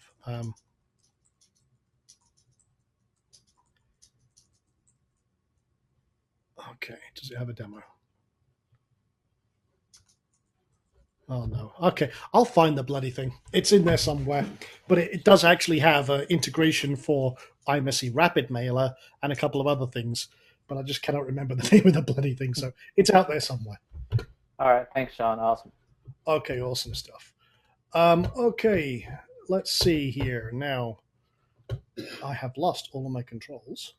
Everything has vanished. And okay, now I've got it back. Okay, good. Let me go with Jim. Go ahead, Jim. What's your question this evening? How can I help you, sir? Hi, Sean. Am I coming through? Loud and clear, sir. Good, because I wasn't sure I had to reset my card. I just had a technical thing about PHP. Mhm. A couple of weeks ago, HostGator went through and they upgraded the servers that I got my hosting accounts on to PHP 5.4. WordPress runs fine, but a whole lot of plugins are coming up with all kinds of deprecated code, and Syndication Rockstar that now is down. I got a support ticket in for Syndication Rockstar Oh, with bugger. deprecated and not up to standard code and everything. So No, I don't know if there was a couple of features in there because of Twitter's API that didn't like it, so we hadn't migrated. They're trying to fix their side, so we had to leave it as 5.3 support. The way to fix it, though, just so you know, is you can actually go into cPanel, and I'm just thinking if I can go to. I mean, drop down back to 5.3. Yeah, you can do it through cPanel, Yeah, and I did that for a backup of my MySQL sites. I mean databases, but I didn't do it for the websites. So, yeah, you can just go to PHP configuration, and then I don't have it on this one Yeah. because this is actually a dedicated server. But you can usually just go to that section, and then from the drop down, just choose 5.3, and you'd be good. Yeah, I know about that. I had to go back to 5.2 for something else. So, yeah, but that's a whole lot of plugins got the same kind of problem. So The other thing that they should have is they should have a thing in there that allows you to put what's called depreciated in your PHP configuration. And what happens is that while a lot of those plugins are coming up with depreciated notices, right, they still work fine. The only thing is that they've got all these depreciated notices. There should be a thing in there, and HostGator should have done this for you, where they'll put this little depreciated notice in there, and it basically removes all of the depreciated notices because Well, they're not stopping the damn thing working. It's just Right. ugly as sin. So if you ask them about that, if they can make sure that, and it's basically, let me just put it in there, depreciated. If you tell them to put that in there, and I'll put that in the chat box, Okay. that should get rid of all of the notices that you see. That's great. I didn't know about that particular one. That one's a sneaky one. That most, again, HostGator should have done that for you automatically, but as I've come to determine that, okay, how do I put this politely? But hosting techs are usually below the threshold of intelligence for the average human being. I've run across that too. Just saying, I had another question about that in terms of setting it up for the reverse DNS. Does it, if you got add-on domains, does that have to be set up for each one of the add-on domains if you're running the Rapid Mailer on that? No, here's the problem. You can only have one reverse DNS per account. The reason being is that you have a dedicated IP, Right. but it can only be tied to the main domain. That's on Okay. that account. So it's kind of a little bit of a pain in the butt. So how does that work if you're sending out an email from a one of the add-on domains? Does it go back to your main domain and if somebody looks that up? Well, it should still resolve to the main domain, but sometimes they look to see if it matches. So you might run into a problem, but run it through mail-tester.com and see what it says, and that's usually a good indication of how the host is set up. Okay. That's the best way. All right. Thanks. Okay, cool. Okay, now, with that being said, Tam pasted a link to Video Press Effects. I don't think that's the right one. No, this is another one by Todd Gross, and this is a different one. This is the one that puts the video in the background. But I'll find the correct one. This is basically, it runs a YouTube video in the background and stuff like that, but this is not the one I was thinking of. There is another one, but I'll find the link. Okay, so let's see. Who else has got their hand in the air? Okay. We got Wayne, so I'll go with Wayne. Go ahead, sir. What's your question this evening? How you doing, Sean? Can you hear me okay? Loud and clear. Go ahead. All right, sir. Can you break down exactly how that retargeting pixel works? And, I know you gave us the code a while back, but can you show us like a real brief way to install that? And Sure. Okay. What you do is if you have a squeeze page, and again, this is me because I'm crafty and this is what I do. But basically with the squeeze page, while you're showing your headline and your opt-in forms, I'm going old school traditional here. So if I've got something like that, what I do is I put the little retargeting pixel right underneath it. It still loads, and then it drops to, say, Perfect Audience, which is one of the networks. And so even if they go away, what happens is they'll start seeing my ads everywhere for the same offer and the opportunity that'll bring them right back to this squeeze page. So if later on they say, yeah, you know what? Okay, I'll go get that. Then they'll go to my thank you page.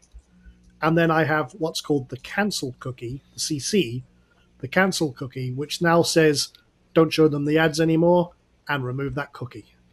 We're good. They've actually gone, they've signed up. Now I've got them. And that's basically the entire process.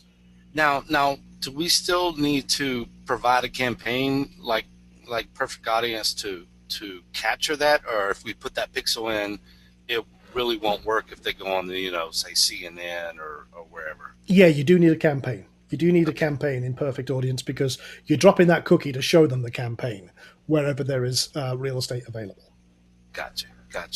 And one other question is, because you guys had the art site and stuff like that you've had, that you talked about earlier,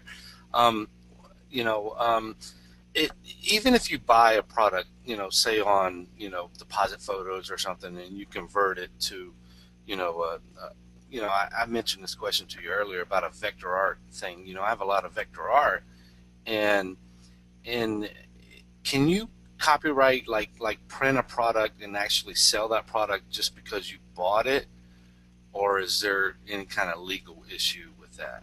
Oh, well, for that one, my wife's ears perked up there. I'm going to let her answer that one because she's the one who specializes in Yes. royalty-free media, the different restrictions, and everything else. So, Wayne's question, if you heard it, was the basically the compiled finished product. What can he do with it? What restrictions are there on average with stock media, vector files, and everything else? What type of product was it? Just like a Well- PDF or a? It's a vector image, used to create vector, art. Right. So you're looking to put it on a T-shirt because you run a printing press company, right? Right, exactly. And I want to sell other products, and I have T-shirts that I want to sell, and I know the difference between copyrighted. I can't use a Lakers logo, basketball team, or anything, a football team, or anything like that. But there's a certain percentage that you can use if you alter the logo. No, never. Okay. No, on that one, what you have to do, anything, and you'll have to look at each, or not deposit photos, but whatever stock company you're going to, they're going to give you what's called an extended license, and you have to negotiate it for anything that's not like a book or an article or on the web, anything that goes on a physical product like a cup or a mug or a, something that you would sell on Cafe Press. Right. Something where you're reselling the physical object after the fact. You have to get what's called an extended license, and usually in their terms you'll see it. It'll say, cannot be used for posters or, things like that you're reselling the poster. It's not a poster your business is like putting up or giving out for free at a show or, something like that. You can use it for books and magazine covers and print, but you can't resell like physical objects. There's So- also a derivative issue as well, where you're talking about. He was talking about the percentage you change it from the original logo. The No. problem is that anything that's a derivative that's close enough to be identified as that brand, literally that's trademark infringement. And even if you had, for example, if you took the Nike logo and switched it around the other way, everyone will still recognize it as the Nike logo. Mhm. You're about to be bent over a barrel and lubed up. And It's not gonna almost be good. everything on a stock site you can't use as logos unless it's marked for logo use specifically, like they are on Graphic River. They sell them because they know you're going to use them for logos, but most of the time you can't use stock art for a logo in any form because you cannot trademark it. And everybody usually wants to trademark it. Isn't general stock form, like when I buy it, it just says sample name or company logo or stuff like that? Right. Then those are probably ones that are specifically being sold, and they know that they're being sold to create logos. Like when you find them on Graphic River, it'll say company name, so they know that's what they're being used for. But outside of that, like if you just found a piece of stock, like it says you need a football team logo, and say you find a football by itself and decide to put their name over top of it to make their logo. You can't use that piece of stock, just a generic football, because so many other people can use it because thousands of people have accounts. There's no way for you to trademark that. That's why they don't use that. They basically say, okay, 50,000 people could use this same football. We have no way to make it unique to trademark it. So that's why basic stock you can't use in logos. Does that So make even sense? I understand exactly what you're saying. So even though you buy it and Mhm. contort it to like a name, say this monkey on the screen was a high school name, and you wanted to sell high school decals or shirts or whatever, are you saying that even You can though use it's only this. you can use that, right? I mean, you're buying it, Absolutely. you're changing the angry monkey to Northside High or whatever. Right. Just don't make it part of the logo. You can use the monkey as, like, say you may have a different shirt with an elephant. Just don't make it the part of the logo. You could overlap the logo, but you couldn't trademark that as the logo with the monkey as part of it. Here's the You would reason. only be copywriting the text. Just to show you, this is the text I wanted to find. It's single, non-exclusive logo, Right. which means anyone can buy it and use it. And no one can really trademark it, because if you had non-exclusive, if someone's using it and someone else is using it, guess what? You're screwed. However, the one exception is This Look at this monkey one. you could use. this one you Um, could use, but this one's got no sales. So you could ask for an extended license or to buy that outright and then negotiate that you would be the only one with it because no one's bought it. You could then ask for that extended license and then you could potentially trademark it. But Right. only once you've spoken to them and then agreed that you would like that exclusive. Right, so if you look at the top where it says logo templates, okay, fine, everything in logo templates you can use, but you can't trademark it. If you go to, say, deposit photos and just find a monkey and then try to make a logo out of it, you can't. This is obviously in a logo section, so they know it's going to be used for that. You just can't trademark it. But yeah, so if I'm not even trying to trademark it, I'm just trying to sell a T-shirt or something for guns or funny monkeys or whatever we can. Right. If I'm not really, I mean, I don't care if I trademark it. I don't care, you know. I Right, just you want wouldn't to need sell. Then You you'd be wouldn't okay. need to, right? Yeah, you'd be okay, but you got to look for the extended license and specifically what it tells you about doing physical products. Some of them will say no altogether. Some of them will say you have to pay 5 times as much. Like when I sell I do a lot of scrapbook stuff. Yeah, you can't make logos out of it because you can't trademark it, but I do a lot of digital scrapbooking stuff. And when I sell my products, I don't tell people they have to pay an extended license to put it on a t-shirt. As long as they design something of their own, combine a couple of things, make a design and sell it on a t-shirt, I don't care. But most stock places will not let you do that. You have to have an extended license, and it's usually quite a bit more. All right, one more. Since your brain is so valuable right now to me, I want one more question, kind of off the mark. But you ever see, like in a basketball game or a football game, these people hold up pictures of the player that they want to hold it, like LeBron James or Right. whoever's popular in that game. And I've been doing some research, and the way that companies get around this is that you upload the picture of your choice instead of them giving you a choice. Mhm. Is that a difference when it comes to printing and making a product? Yes, because what'll happen is he's a celebrity, so he has, and even Sean's going through this a little bit, he has rights to his own personal image. The person that took the picture has the copyright to that picture only, but he wouldn't be able to use that picture without LeBron James' permission, or else you're going to end up in trouble. Now, even if you let somebody upload it and you're not responsible, you were the vehicle for that to happen. Don't do that. Yeah, technically it's a copyright infringement. It's basically, as Tam said, it's you as the brand yourself, you have legal rights to your own picture. If someone took a picture of me at an event and then put it online, it's not a lot I'm going to do about it. But if they started taking that and then trying to sell T-shirts of Sean on stage, then And they don't have a signed model release from Sean saying you may use my image, they're in trouble. yeah. So even when they're doing that at basketball games and stuff like that, it's actually technically a copyright infringement. And if they want to be real assholes, to be quite honest, they could go after the person, the print shop, and everything else that did it. It's a fine line, and it's a risk thing of, basically, technically, yes, it's a copyright infringement, but it depends on, I would say, what you consider business risk and everything else too. Well, it's basically from the photographer that took the picture has the copyright. He may not be able to use it because he doesn't have the right to use LeBron James's image. But LeBron James couldn't come back and say, well, I can use that picture, even if it's of him, because the copyright belongs to the photographer. So that has to be agreed both ways. That's why you see a lot of pictures of people in stock photos, and they say for editorial use only. A lot of times it's because they have logos or unreleased models or things like that, and they can only be used for not for commerce.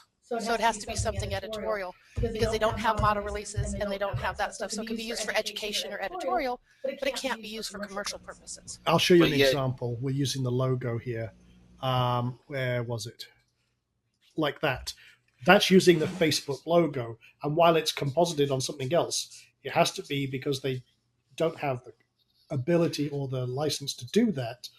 They have to say editorial use only. So it's all down And to I the honestly, individuals. I don't know how they even get away with that, to tell you the truth.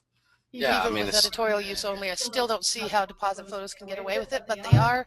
I suggest you don't make your own and go ahead and buy that stock through deposit photos and let that copyright infringement fall on them, and you can go, hey, you sold it to me. all You right. know. So what about this, Tam? What if you take that image, let's say a photo image, and you know digitize it to vector, Mhm. okay, and you crop out parts of it?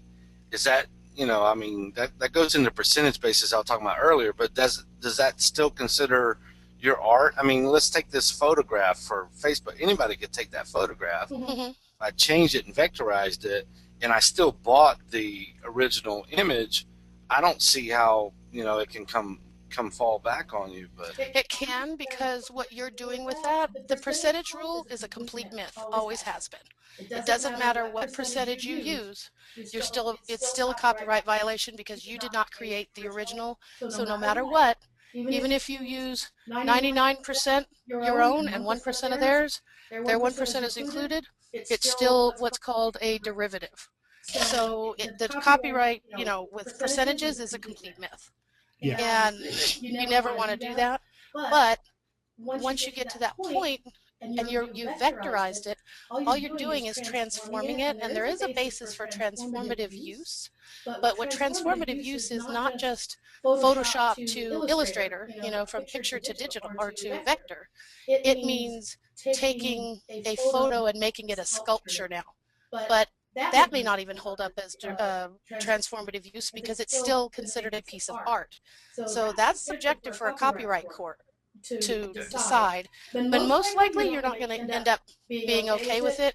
Somebody really wants to sue you, they will. But the percentage base, even if you paid for it, what you've got, they're giving you the ability to use it under certain circumstances, and they dictate what those are. Whether you paid for it or not, you're signing up under their terms. So if their terms say no, then it's no. Here's the thing, and the bottom line in any situation: ask the artist, get it in writing. Mm-hmm. Like with this, if you contacted them to say, "Well, I wanted to do this," and if you weren't sure about it, ask them. They'll tell you whether they allow that or not. If they say they will allow it, get it in writing, get it in an email, and you're okay. For example, if I contacted this guy, Quillart, if you want to use, for example, Graphic River, a lot of these are designed to be resources that you can use in many different instances. The logos one, I would just click on this guy, ask him the question. If I get an answer back, yes, you can use it for t-shirts. Guess what? Good to go. I'll buy it and I'm off to the races. Yeah, keep that email, because if they ever come back at you, you have that email, and that's what's considered due diligence. It falls on you to ask the question, not to assume. And if you've asked the question and done what you can and you've got it in writing, then you're getting yourself out of a copyright issue. Even if he took you to court, you can show up with that email and say, look, I did my due diligence, I asked. yeah.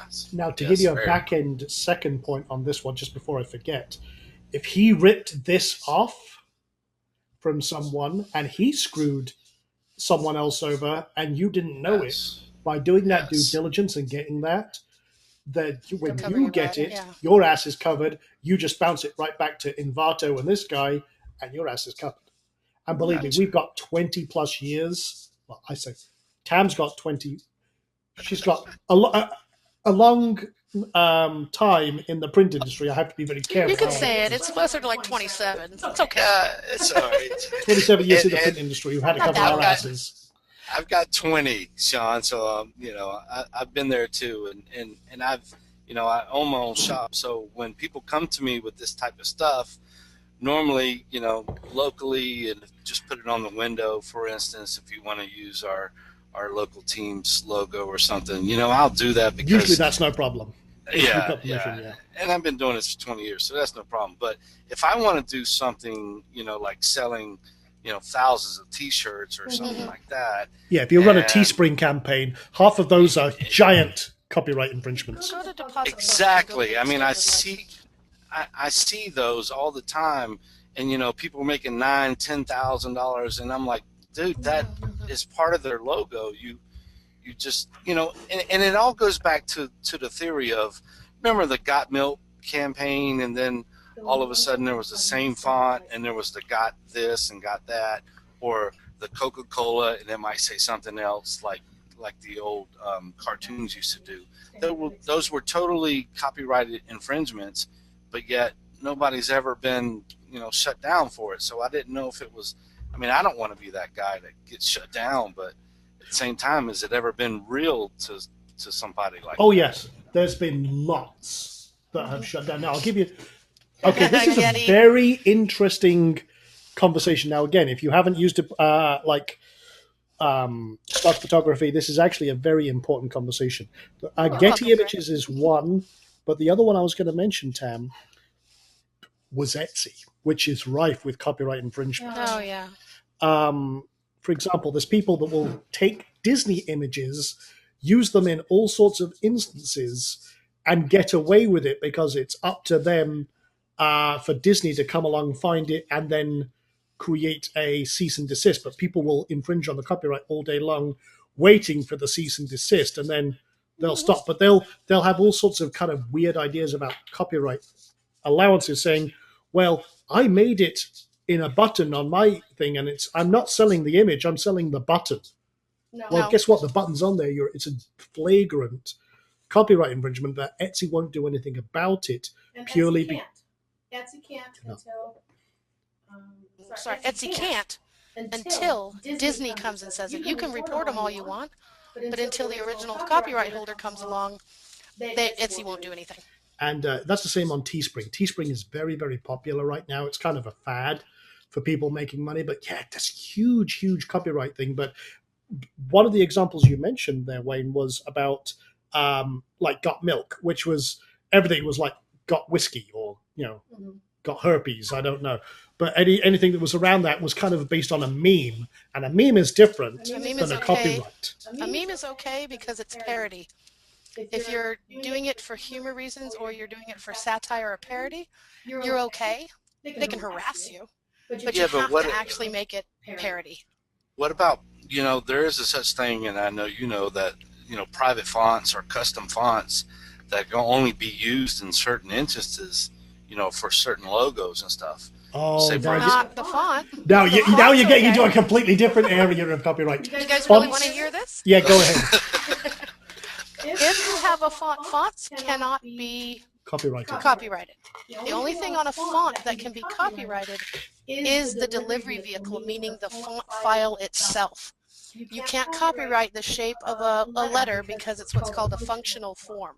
But what you can do is that's why you get so many rip-off. Right. You can make the whole font, and if you took that font, redigitized it, and saved it into a new font file, then you would be out. You would be okay with copyright. You shouldn't do it, but even so, I knew where What you were is? going with Yeah. that one. That it's was the good. software delivery that's copyrighted. The software to install it, that little piece of software, that's what's copyrighted, not the font itself. But things like, say, the Coca-Cola font, that type of thing. Yep, there it is. See, what they do here is the ability to use it to say Coca-Cola in that color, in that script, in that exact way is trademarked. So if the shape of the letters, the color of the letters, the way it's used, each individual piece would be copyrighted, but overall, Coca-Cola like that is trademarked. So when you do that with a font, you're breaking trade dress or trademark. You're not necessarily using a copyrighted font because Coca-Cola doesn't own the letter P in that font. They only own the letters in the word Coca-Cola. Yeah, so that would be legal. You would get hassled by doing that, but like Coca-Cola spelled that way, I can trademark that. You would be okay writing Coca-Cola and making a parody shirt, and the Got Milk thing is the same way. If you're parodying it, then And that's you're kind of using a third-party font, yeah. Now, yeah. That's, Okay, nice. that's parody. I won't continue to bore everybody else in the class. I'm sorry. But a lot of people don't know all this stuff, and they need to protect themselves. Yeah, I mean, protection is, very important. I mean, definitely. We've never had a copyright issue come to us that wasn't turned directly back and said, "Good luck." Yeah. And we've never had that issue because we're careful about what we do. Now, we've had plenty of lawyers' letters. This is why we're so damn hot. on copyright law is because when we're running an art business, you're working with massive multi-million-dollar potential Publishing lawsuits. magazines and Yeah. doing ads and running how many websites we do. They've tried, but we've always been in compliance, and there's been nothing they can do. And even at that, nothing was blatant. It was just, I mean, like that thing for the art thing, it was just Glasgow. Remember? City Council, yeah, don't even get me Glasgow City started. Council got the rights to some Salvador what was it? Dali. Salvador Dali painting that we happened to be drop shipping. Well, we were buying through a drop shipper to go talk to the drop shipper. Right. You know, it's always been stuff like that. And speaking of the art industry, I'm sorry to hold you up, but say you created your own art, but looked very similar to an art, you know, that you would buy or something like that. You know, and let's talk Photoshop and we're just talking splashes and things like that. You know, just like crazy art, you know, that people would put on the wall, but they spend a lot of money for. And say somebody designs a real good picture, but yet they put it in Photoshop and they change the colors and they might have changed the strokes or anything. You can take pictures of people or anything like that. And even though they don't know where the true content came from, but yet you put it in Photoshop and then republish it somewhere else. Like that, right there. Perfect. How does that work? That's a parody. That's a parody because it's a play on the Mona Lisa. It's also a play on the author, Terry Pratchett. That's kind of Paul Kidby's style. And that's a parody as well because it's using humor and you're making fun of something. And that's kind of a free speech issue where they can't stop you from making fun of something. That's the Mona Lisa. I like that. But that's where you're getting into parody. Now, if you had done almost an exact copy of the Mona Lisa and you're selling it because it's an artistic piece, then you're in trouble. If you're doing it to make someone laugh or you're doing it to what they call that is basically social commentary. If you're either doing it to illustrate something or teach somebody something, you know, repainting it to teach a class, that's okay. It's educational. If you are doing it to make a social point, like, you know, the Mona Lisa's an idiot, you know, then you're doing parody or you're doing, you know, a social commentary, so you're okay. Now this is another one with parody as well. This character is from Terry Pratchett's a satirist writer, and this is Cohen the Barbarian. So you know it's so close to Conan the Barbarian, but it's Cohen the Barbarian. But again, it's parody, so you can get away with that if it's for humor purposes. That's kind of where the lines come through, and you know it's usually done in that case for humor purposes or for educational purposes, and that is a fine line. All right, guys. Well, I'm sorry to bore everybody on that content, but Tam, you were awesome in that. Thank you very much for your insight. You're welcome. Hey, even I bounced stuff off of her. We'll keep everybody out of trouble. Yes, don't want to be in that. Thank you, guys. You're welcome. Now, a good thing I should mention is, okay, what's the risk? What can happen? Well, you get a cease and desist. You get a bill for $250,000.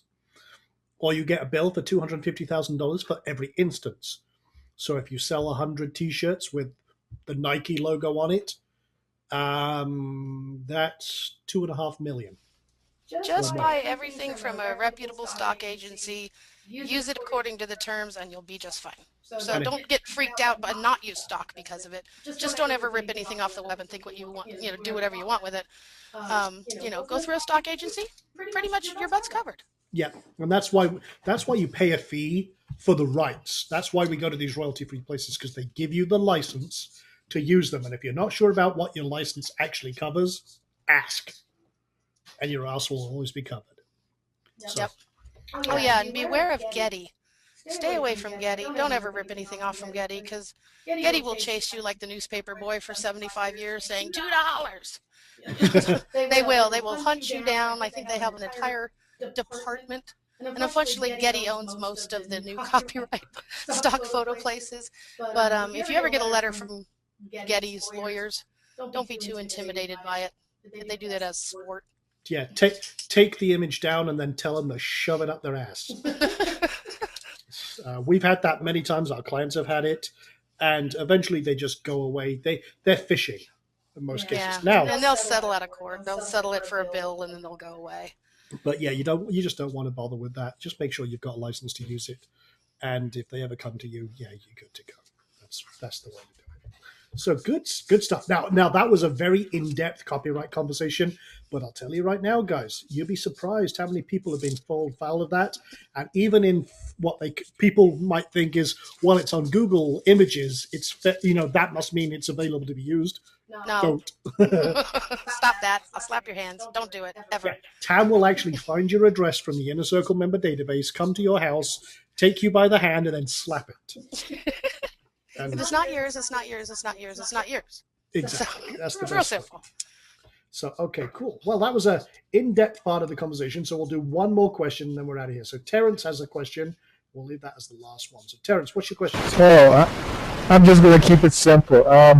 Do you have a training session on making money off of product launch? We've done several of those through the Ask Sean. Usually what happens is during a product launch, I kind of tell you what's going on, why we're doing what we're doing, how we're doing what we're doing, and then even after the launch, I usually break it down of what worked, what didn't. So I kind of peel back the curtains on that. If you want to go back a few weeks, we did that through the Rapid Mailer launch. What happened afterwards, what went right, what went wrong, what we were doing different. So you might be able to look at some of that if you want it right now. Okay, I'll check that out. Okay, Yeah, excellent. that's good for me. Okay, thank you very much. That was an easy one. That was an easy one. But yeah, usually what we do, guys, while we're doing a product launch, for example, we're starting the pre-launch cycle for Rapid Content Wizard starting on Tuesday of next week. We actually are going to start breaking that down, and then in the next week's one, we'll talk about what we're doing, what we're not doing, and how we're doing things, and then from there, we will expand upon it and then go into the following week where we actually do the launch, what's happening. Because in 2 weeks, will be the day after the launch of RCW.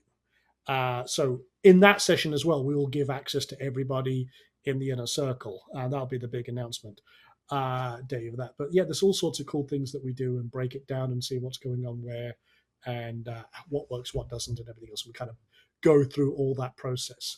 And I should also mention, while I'm thinking about it, there is a brand new power guide in the members area. It's the Whiteboard Secrets, I think it's called. And you can go access that now, guys. In fact, let me see if I can get in there. And I'll just try and do that. I was having some site issues earlier on. And if I go to the power guides, fingers crossed. So yeah, easy whiteboard methods. So that's a way to create easy whiteboard videos and everything else. You know, the ones that are really high converting. We've also got YouTube Hijack in the last one, which was Affiliate Evolution. So we got a few more of those in there, and we're releasing another one of those on Monday. So keep an eye out for that. But I just want to let you know, new power guide in there as well.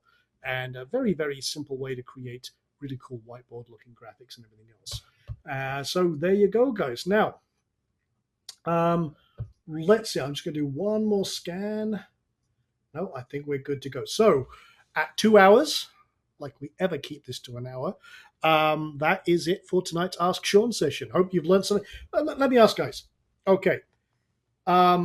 Did you learn something here this evening? Was there some useful information in this session for you? Did you walk away with something that makes you think, that's a good idea? Or, that gave me something to think about. Always. Hell yeah. Okay, that's the reactions I like. That's great. And that's what we're here for. We want to give you as much information and value for basically your brain cells can be supercharged when you leave here. However, the rest is up to you. You've got to go out there and do it. And that's what it's all about. We do it every day. We do it several times a day. We literally, it's funny, we were just talking today about how we do, even as entrepreneurs ourselves and with what we do with our incredible business that we've got here, we do twice as much work in a day than the average person does. And then we work twice as long. So hyper productive, I would say, in many areas, but it just takes a little bit of balls, and you just got to go do it. Just because you work at home doesn't mean you ain't working. And that's You're exactly working it. twice as much. Now, as entrepreneurs, I'm going to ask everyone a real quick question. How many people, because they work at home and you work from your computer and everything else, how many people think that you don't work? I mean, how many people have you had in your life that says, well, you don't work? Or, well, you work from home, so you're not really working. Yeah, I'm just watching the Flintstones. Yeah, that's it. Yeah. So if they actually could sit in your shoes and actually walk in your shoes, they would go, oh my God, how do you do that? How do you get so much done? How do you concentrate? Most people can't do what we do, guys. Everyone here that is looking at internet marketing and affiliate marketing, you guys can do it. You're here. You've already shown your commitment. But I can't tell you. I actually put it this way. We just applied and got approved for an $800,000 mortgage. And they asked me, what do you do for a living? That is the hardest question for me to answer because I do bloody everything. And I can't say, well, I'm an entrepreneur, author, speaker, programmer, consultant, business coach. I could rattle off like 100 different descriptions. There's no one phrase that fits all. So I just say, I'm an entrepreneur. And that's as far as I got to say to Linda, she said, working her butt off and everybody thinks that you work from home, you should have a real job. I say, well, it's a real damn check. That's exactly. How's that work? There you go. There you go. I like that. But yeah, and you know what? I've had this for years, working for myself. And I watch the people who criticize and say, well, you work at home. You don't have a real job. You're an entrepreneur. Oh, that just means unemployed. You know, and I laugh as I drive by in a SRT 8. I'm on vacation 300. and you're not. Yeah. And that's it. You know, and I just walking around in an Armani suit and I'm like, yeah, I don't do anything. You're right. Yeah, You're right. I'm unemployed. I actually get the government to pay for this. No, we work a lot. We work all the time, but it doesn't feel like work. I mean, sometimes it does. Sometimes it gets really crazy, but it doesn't always feel like work. It just seems like what we do. Now, I'm going to tell you, just to give you an idea. I mean, again, it just depends on your work style. Tam is sat across from me on a desk.